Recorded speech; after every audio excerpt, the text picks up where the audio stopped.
Like we always do at this time, I go for mine, I get to shine. Now throw your hands up in the sky. I go for mine, I get to shine. Now throw your hands up in the sky. I'ma get on the TV, mama. I'ma push it down. Hey, Hey, hey, hey, hey. I'm Welcome to the good life. G'day guys, so today we're going to be breaking down the mechanics of a drop punt. So the three stages we're going to be looking at is the pre-kick extension, the contact point and the follow through. This is what your average drop punt would look like. all of the lights.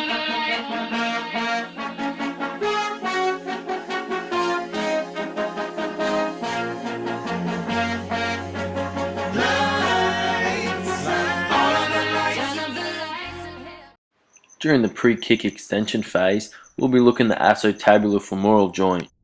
The motion being conducted here would be in a hip extension. Concentrically acting would be the semitendinosus, the semimembranosus, biceps femoris, and the gluteus maximus.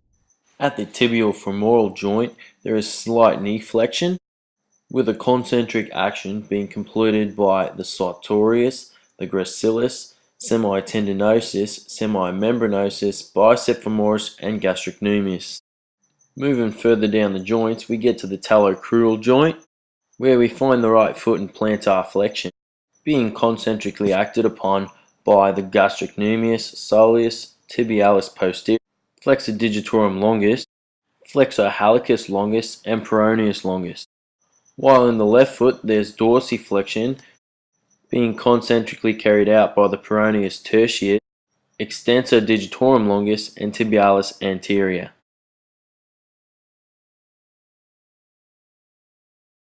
In my second phase of contact, I will be again looking at the acetabular femoral joint. In the right leg, there will be slight hip flexion. This will concentrically be carried out by the iliacus, the psoas major and minor, sartorius, and the tensor fascial lata. Moving down to the tibial femoral joint, we find that both in the right and the left leg there's knee flexion. In the right leg we find is being concentrically acted upon by the sartorius, gracilis, semitendinosus, semimembranosus, biceps femoris, and gastrocnemius. While in the left leg these same muscles are working isometrically. In this phase the talocrural joint is being worked in plantar flexion in the right foot. This is isometrically being carried out by the gastrocnemius, soleus, tibialis posterior, flexor digitorum longus, flexor hallucis longus, and peroneus longus. While at this point of contact, the left foot is at a fairly neutral position.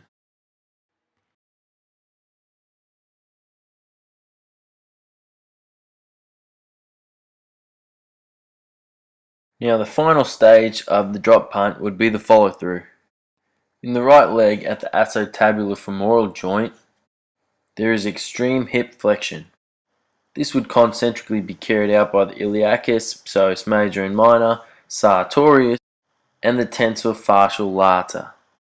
While in the left leg at the same joint, we find slight hip extension, which would eccentrically be carried out by the semitendinosus, semimembranosus, bicep femoris, and gluteus maximus. Moving on to the tibial femoral joint, we find the motion of knee extension in both right and left leg. Both legs will be using the vastus medialis, the vastus lateralis, the vastus intermedius, rectus femoris, and the tensor fascial lata. However, the right leg will be working concentrically to get that full extension, while your left leg will be working isometrically to keep your body in form. The third and final joint of this phase will be the talocrural joint. The motion being seen here in both ankles are clearly plantar flexion. For this split second right here, they're both being held isometrically by the gastrocnemius, soleus, tibialis posterior, flexor digitorum longus, flexor hallucis longus, and peroneus longus.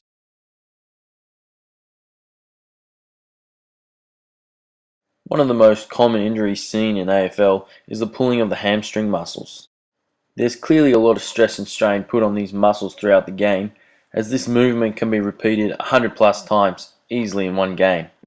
You don't have to go walk about in the bush to try to figure that one out. This injury can be prevented from occurring by strengthening your hamstrings on a regular basis through resistance training.